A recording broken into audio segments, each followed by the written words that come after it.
Welcome back to another video. It's your host, Rising Oblivion. Today, guys, we're going to be talking about the good and the bad of SMT 5. Now, I don't feel like I hate this game by any means, but I know I'm going to get a lot of hate comments, and I think criticisms are good for games that you love. It's a way of understanding possible issues about a game. You gotta find the bad things in games as well. Now, don't get me wrong, I love this game to death, and this video is going to be mostly spoiler-free. A couple of different things in the background, but nothing story-related or plot-related is going to be shown in this video, so you do not have to worry about that. I'm going to be talking about some different game mechanics that I like about this game, but there are a couple of different things here that I would like to criticize about SMT5. If you're a person who's still kind of on the fence about getting this game, I'm going to be telling you the good parts about it compared to some of the past SMT games, and some of the bad points about this game compared to some of the last SMT games, or just more, I guess, modern JRPGs that we can compare this game to. But I think first things first, let's go ahead and just go into the good points about this, about the good points for SMT5, and I think a lot of people can already kind of agree on this.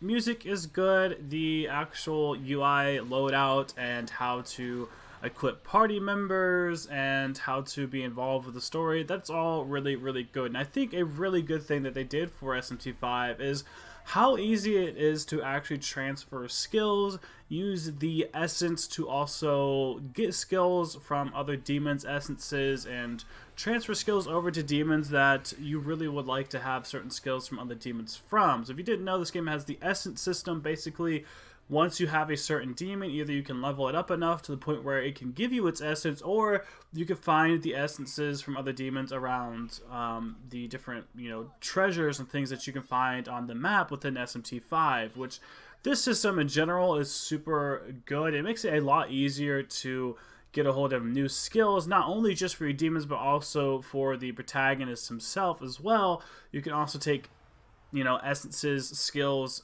as well from other different demons. The good thing about this with Nahabino is, and the protagonist, is that you can actually have affinities. So you can take the weaknesses that certain demons have and transfer that onto yourself, but not only the weaknesses, but they're also the resistances as well. If you're a person who got the Return of the True Demon or whatever, the SMT3 DLC or one of the other DLCs, if you get the essence from one of those demons, you typically have really good affinities that you can apply to the protagonist and have really nice resistances. So overall, I feel like this game is sort of easy when it comes to fusions with skills and different affinities and things like that. The reverse compendium in this game also helps a whole lot more than what I originally had thought. Going into this game, I thought, you know what, let's try and do the full compendium, and I think I'm going to have a video coming out for this in the future talking about this, and also the little Maiman dudes that you have to find around the map as well for the glory and essences. But the reverse compendium is really nice. If anything, that is going to be the sole reason why I actually decide to, in this game, complete the compendium, because it's so easy to do so. So when it comes to the demons in this game, I think this game has the best when it comes to that. It's easy to get demons, it's easy to transfer skills. I think this is one of the best games for doing so when it comes to that aspect of the game, and not only just your demons, but also the main character itself. So that's sort of part we've gone over here with this video. I think that's all set. Music is good. The story is as good as about any other SMT game could get. So far, I don't think there's anything extraordinary. It's just about as good as the other ones, which if you love SMT and you love the story in those games, you're going to love this one. Game mechanics are very good with the demons and fusions and everything else that's all down. Music is very good, of course. Story is good, of course. All of those make this game amazing, immersive, and really fun. But let's move on over to some criticisms for this game that I have in particular.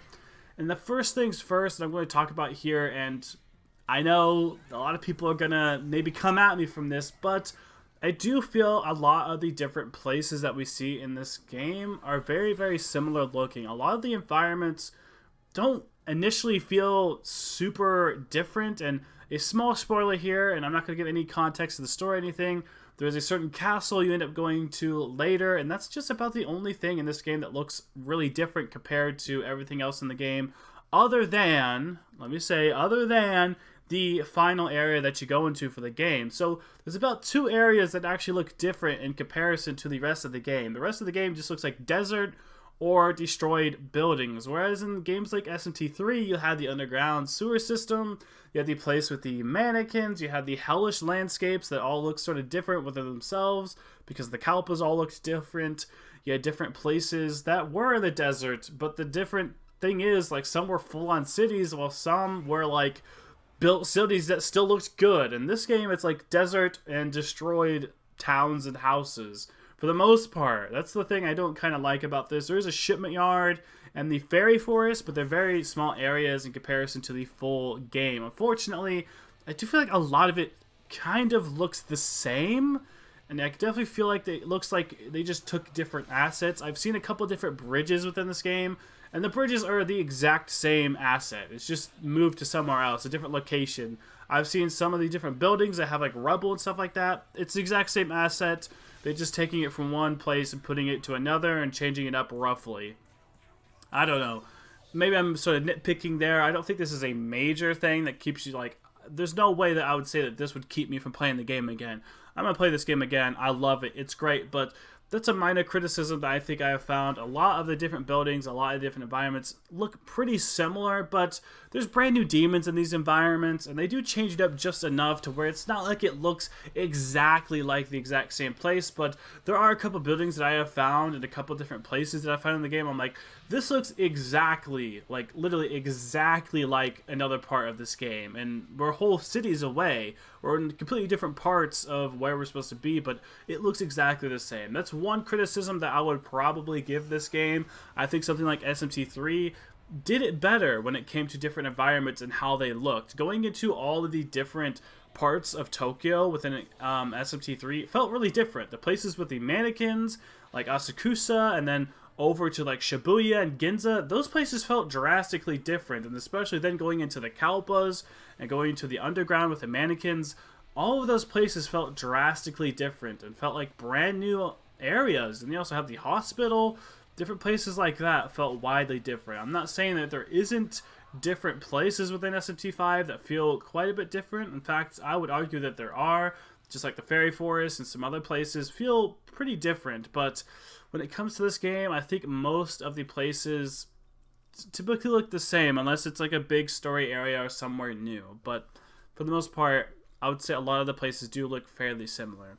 And the second gripe that I sort of have here, my second criticism that I would give this game, has to do with the actual side quests themselves on 2 different aspects. For one, being that whenever you get into a new area and you find a brand new side quest and you accept it, there is 0 indication as to what level you should be trying to do this side quest.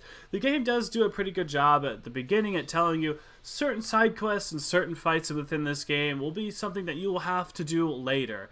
Especially within the first area, there's a couple different things, like 3 or 4 different quests that they do recommend that you try doing later in the game and not trying to do right now. There's like a level 40 something giant rock demon that you have to fight there that's like level 40, and you're like level like 17 or 18 by the time you see it.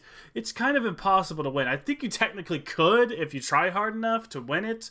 Maybe on safety mode you could probably get by, but it's a very difficult fight. It is not one that you're supposed to be doing that early on in the game, but the game does do a good job at telling you, you know what, you should probably try and fight this dude later. And there are other types of side missions as well that actually have a different indication in your menu as to what they should be. But here's my gripe, here's my criticism when it comes to the actual side quests within this game. Having no level indication, or at least a somewhat recommended level. I know a lot of people maybe don't want to have these certain side quests have like a boss or something like that and knowing exactly what level they are, because that kind of ruins some of the actual aspects of like the fight, you know. Sometimes it's good to not really know. That's kind of a challenge. You have to fight him maybe once or twice to sort of figure out kind of what he's all about. Similar to like kind of Dark Souls in a way, where it's like you find a new boss, you fight it a couple of different times, you learn different aspects about it, what are its weaknesses, stuff like that. That's sort of the fun, trying to work up a different strategy, figuring out new things about the boss itself, and figuring out how to sort of combat the different things, different moves he might have, stuff like that.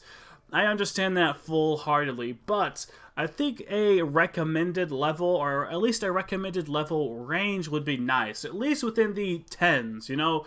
Say at least level 60s for this fight would be nice, especially if you're like level 20, then you jump right into a boss fight that's like level 40 or 50, and you don't know any of the thing's weaknesses, and you get one shot, your whole team's wiped, and you have to restart because you haven't saved in like, you know, quite a while. Not saying this has happened to me, but it's happened to me. You have no idea what level most of the bosses in this game are. I don't think it's too bad when it comes to like main quest stuff. The main quests are supposed to be kind of hard.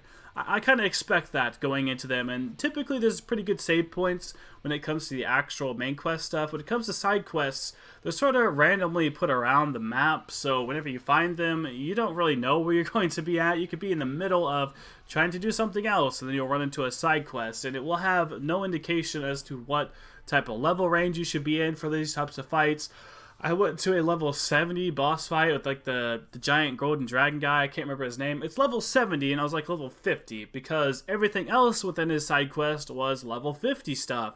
And then he, boom, went to level 70 and I died and I had to refight a couple of different dragons again. It really sucked because it's like they don't really set anything up. At least if it could give you some type of indication that this is within the levels of 70, then I at least know to come back and try and do that later. Another sort of thing that you could do to make these side quests be a little bit better is have a better system when it actually comes to the indication as to what to put exactly on the minimap. There's this just green marker with an exclamation point. That is what they use for every single side quest in this game when it comes to the minimap. I think that you could change this out pretty good. When you go into the actual quest log to check your different quests that you currently have, there's different icons that you see next to every single side quest. Some are like one's helping out demons, some are going and fighting a different boss, some are the DLC ones, and they have different icons next to them depending on which type of side quest they could do. All they really need to do to try and bring down some confusion is put that little icon next to the little green exclamation point so you can know, oh, it's probably this mission that I've been tracking because of the icon. I can see that there. I'm not saying it's necessarily that you feel like you're confused about every single side quest. For the most part, you should kind of know where they are, but when you check a brand new map and you have like 4 or 5 side quests, it's very easily to get confused, but typically they only let you have a couple side quests at the same time really going on within one map. If you're kind of actively doing them, it's not very confusing, but it would be nice to see some type of indication on the minimap to see what side quest is which, because I ran into a lot of the fiend fights thinking that they were just standard side quests that I had, and I know I could tell the difference once I got to it because there's a giant purple beam striking against the ground, but on the minimap, it just looks like any other type of side quest. I would have no idea what it was unless I actually walked up to it, seen what color indication it was, and realized, oh, it's actual fiend fight. So when it comes to that, those are my gripes. The side quests, I think, could use some work within SMT5. I think there could also be some work when it came to the actual environments of the game. Looking a little different would have been nice, but these two different things aren't something that I say would kill this game, and I would not give this thing any rating under 8. I still would give this thing like an 8 out of 10 at the minimum. I'm not fully finished with the game yet, so I don't have all the things I need to say about this game yet. I will have a review that is completely with spoilers included for that later, but right now I'm not going to be doing that. That will be down the road. I pretty much have it finished. I at least know that I have all the areas unlocked for the game, so I felt like I could talk at least about that. There's a couple of different things that I have to do within the game, but I'm not going to be seeing any more new environments from pretty much where I'm at in the game, though. So I know that I can make those little adjustments, at least to this little part here about the good and the bads of SMT5. If you love SMT, you're going to love this game still.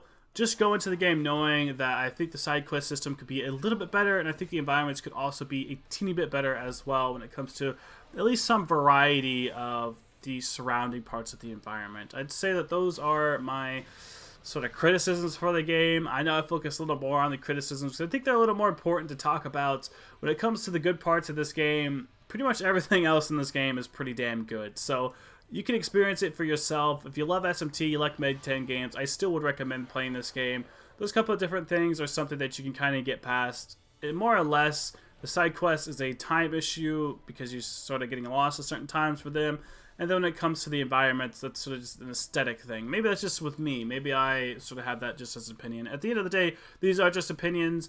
I would like to hear your comments down below. What do you think about the environments? What do you think about the side quests? Is there anything in particular that you find that is kind of bad about this game? Certain criticisms and things that you might have about it? What are you loving about this game compared to other Meg 10 titles, SMT titles? I don't know. Let me know what you think down below. Like, comment, subscribe for more content. As always, I will see you in the next video. Thank you all so much for watching.